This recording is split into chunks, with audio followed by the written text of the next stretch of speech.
ராமேஸ்வரம் கோவிலில் அக்னி தீர்த்தம் அருகே நகராட்சி கழிவுநீர் கடலில் கலப்பதை தடுக்க கோரிய வழக்கில் தற்போதைய நிலை குறித்து அறிக்கை தாக்கல் செய்யுமாறு நகராட்சி ஆணையருக்கு உயர்நீதிமன்ற மதுரை கிளை உத்தரவிட்டுள்ளது.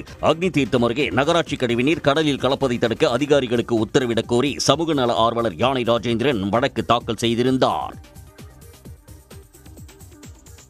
திருவள்ளூர் மாவட்டம் பாலாபுரம் ஊராட்சி நீர் மேலாண்மையில் 3வது இடத்திற்கு தேர்வானதை தொடர்ந்து அதற்கான விருதை ஒன்றிய நீர்வளத்துறை அமைச்சர் CR பாட்டீலிடமிருந்து அந்த மாவட்ட ஆட்சியர் பிரதாப் பெற்றுக் கொண்டார்.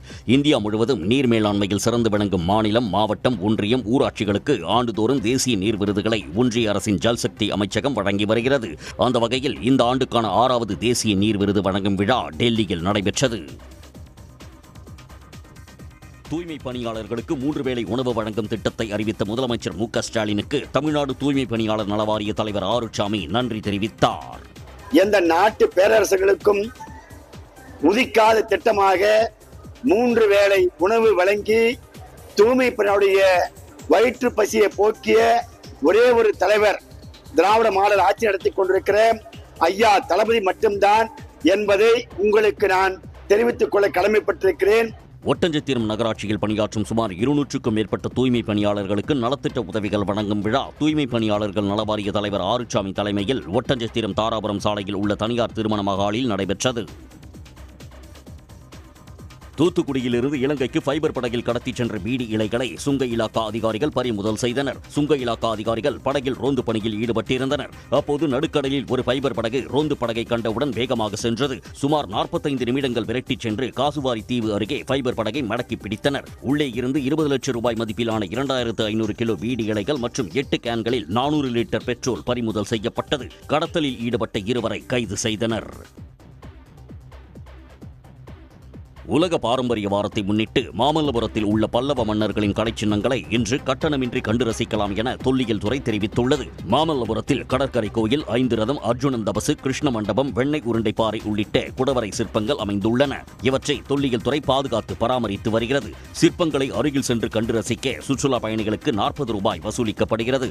நவம்பர் 19 முதல் 25ஆம் தேதி வரை உலக பாரம்பரிய வாரம் கொண்டாடப்படுவதால் முதல் நாளான இன்று கலைச்சின்னங்களை பார்வையிட இலவசம் என அறிவிக்கப்பட்டுள்ளது. நெல்லையில் தீயணைப்புத்துறை துணை இயக்குநர் அலுவலகத்தில் லஞ்ச ஒழிப்புத் துறையினர் நடத்திய சோதனையில் கணக்கில் வராத 2.5 லட்சம் ரூபாய் பணம் பறிமுதல் செய்யப்பட்டது. NGO காலனியில் உள்ள தீயணைப்புத்துறை துணை இயக்குநர் அலுவலகத்தில் துணை இயக்குநராக சரவணபாபு என்பவர் பணியாற்றி வருகிறார். இவர் மீது வந்த புகாரின் அடிப்படையில் சோதனை நடத்திய அதிகாரிகள் சரவணபாபுவிடமிருந்து 2,24,000 ரூபாயும், தீயணைப்புத்துறையைச் சேர்ந்த செந்தில்குமாரிடமிருந்து 27,000 ரூபாய் கணக்கில் வராத பணத்தையும் பறிமுதல் செய்தனர். கங்கை கொண்ட சோழபுரம் பிரகதீஸ்வரர் ஆலயத்திற்கு சொந்தமான 1,32,00,000 மதிப்பிலான இடங்கள் தனிநபரிடமிருந்து மீட்கப்பட்டன. பிரகதீஸ்வரர் கோயிலுக்கு சொந்தமான இடங்கள் தனிநபரால் ஆக்கிரமிக்கப்பட்டு பயன்படுத்தப்படுவதாக புகார் கூறப்பட்டது. இதையடுத்து அரியலூர் மாவட்ட இந்து சமய அறநிலையத்துறை உதவி ஆணையர் தலைமையில் தனிநபரால் ஆக்கிரமிக்கப்பட்ட இடங்கள் என 1,32,00,000 மதிப்பிலான இடங்கள் மீட்கப்பட்டன. தாவேகாவுடன் எந்தவிதமான அதிகாரப்பூர்வமான பேச்சுவார்த்தையும் காங்கிரசுடன் நடைபெறவில்லை என சிவகங்கை நாடாளுமன்ற உறுப்பினர் கார்த்தி சிதம்பரம் தெரிவித்தார். புதுக்கோட்டையில் செய்தியாளர்களை சந்தித்த அவர், விஜய் ஒரு காலகட்டத்தில் இளைஞர் காங்கிரஸில் செயல்பட வேண்டும் என்று விருப்பப்பட்டதாகவும் அதற்காக சந்திப்பு நடந்ததாகவும் கேள்விப்பட்டுள்ளேன் என்று கூறினார். எனக்கு தெரிஞ்ச வரைக்கும் எந்த விதமான அதிகாரப்பூர்வமான பேச்சுவார்த்தையும் வேற எந்த கட்சியோடு எங்களுக்கு கிடையாது. நாங்க திராவிட முன்னேற்ற கழக கூட்டணியில, இந்தியா கூட்டணியில உறுதியாக இருக்கிறோம். இதுதான் என்னை பொறுத்த வரைக்கும் அகில இந்திய காங்கிரஸ் கட்சியோட நிலைமை. 2026 தேர்தலில் திமுக தலைமையிலான கூட்டணி வெற்றி பெறும் என்றும் கார்த்தி சிதம்பரம் கூறினார். சென்னையில் பிரத்யேக பிக்கில் பால் மைதானங்களை அமைக்கும் பணிகள் நடைபெற்று வருவதாக தமிழ்நாடு துணை முதலமைச்சர் உதயநிதி ஸ்டாலின் தெரிவித்தார். தேசிய பிக்பால் லீக் தொடரின் அணிகள் அறிமுகம் செய்யும் நிகழ்ச்சி சென்னை கிண்டியில் நடைபெற்றது. இந்த நிகழ்ச்சியில் பங்கேற்று பேசிய அவர், முதலமைச்சர் தலைமையில் தமிழ்நாடு ஒரு வலுவான நவீன விளையாட்டுக் குழுவை உருவாக்கி வருகிறது என்று கூறினார்.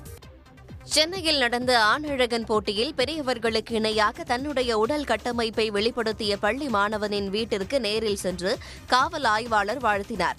சென்னை தியாகராயர் நகரில் கடந்த ஞாயிற்றுக்கிழமையன்று ஆணழகன் போட்டி நடைபெற்றது. சிறுவர்கள் பிரிவில் சென்னை பெரும்பாக்கத்தை சேர்ந்த பவின் பங்கேற்றார். இதற்காக பெரும்பாக்கம் காவல் ஆய்வாளர் சண்முகம் மற்றும் காவல்துறையினர் பவின் வீட்டிற்கு நேரில் சென்று பூங்கொத்து கொடுத்து வாழ்த்தினர். ஆந்திர மாநிலம் பிச்சாட்டூர் அணை முழு கொள்ளளவை எட்ட உள்ளதால் ஆரணி ஆற்றில் 500 கன அடி உபரி நீர் திறக்கப்பட்டு வருகிறது.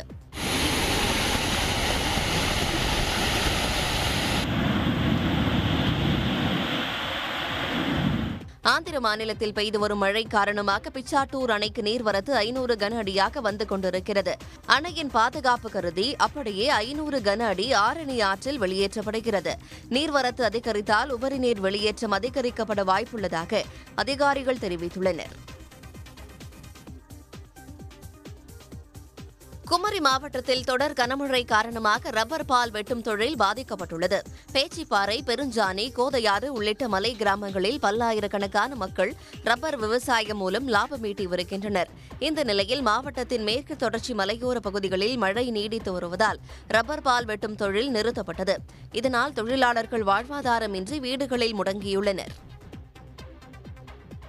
எஸ்ஐஆர் பணியில் ஈடுபட்டுள்ள ஆசிரியர்களுக்கு பகலிரவு பாராமல் பணி கொடுத்து மன உளைச்சலை தருவதாக ஆசிரியர் முன்னேற்ற சங்கத்தினர் குற்றம் சாட்டினர். தாம்பரத்தில் செய்தியாளர்களை சந்தித்த அதன் தலைவர் தியாகராஜன், பாடம் எடுக்க முடியாத காரணத்தால் அரசு பள்ளி மாணவர்களும் பாதிக்கப்படுவதாக தெரிவித்தார். குறிப்பாக இந்த பணியில் ஈடுபடக்கூடிய பிஎல்ஓக்களை மிகுந்த மன உளைச்சலுக்கு உள்ளாக்கி ஆசிரியர் பெருமக்கள், நிறைய ஆசிரியர்கள் 10ஆம் வகுப்பு பொதுத் தேர்வு பாடம் நடத்துகிற ஆசிரியர்கள், இன்னைக்கு 1ஆம் வகுப்புலேருந்து 8ஆம் வகுப்பு இருக்கக்கூடிய ஆசிரியர்கள் அந்த பள்ளி முழுக்க பிஎல்ஓக்கள் பள்ளிகளை இழுத்து மூடிவிட்டு மாணவர்களை அப்படியே கை கழுவிட்டு எலெக்ஷன் வேலையை பார்க்கறதா இருக்கு.